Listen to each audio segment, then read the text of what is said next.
And again, all of this, the key factor is time. Europe is now doing mostly the right thing. There is a lot of investment starting to go into increasing production. A lot of the countries that have kind of gained a reputation for feet dragging, particularly Germany, are actually supplying huge amounts of stuff to Ukraine now, and a lot of money as well, in terms of support for people in the economy and reconstruction and things. But they can't quickly replace what the US has in terms of ready production of key munitions natures. That will take time.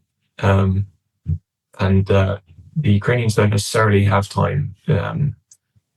Time costs a huge number of lives for them. So political games in Washington around the next election, yeah, it's very interesting to see quite how badly it's going down, of course, with the Ukrainians, but not just in Europe, but with US key allies in the Asia Pacific as well, who are looking at Washington essentially just deciding to take a vacation on Ukraine while they desperately plead for ammunition under heavy attack, having made these commitments to them and going, well, okay, so do US security commitments and alliances mean what they said they meant, viz. China in the Indo-Pacific? And so, for example, for the Republican policy hawks who argue, well, we shouldn't be sending loads of military aid to Ukraine because we need to focus on China.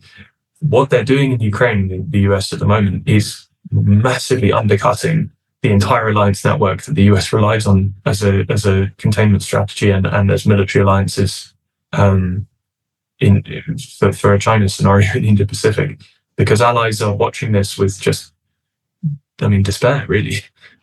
Now, while there was potentially a lot to unpack there regarding the impact of Ukraine on the security situation in the Asia Pacific, by this point,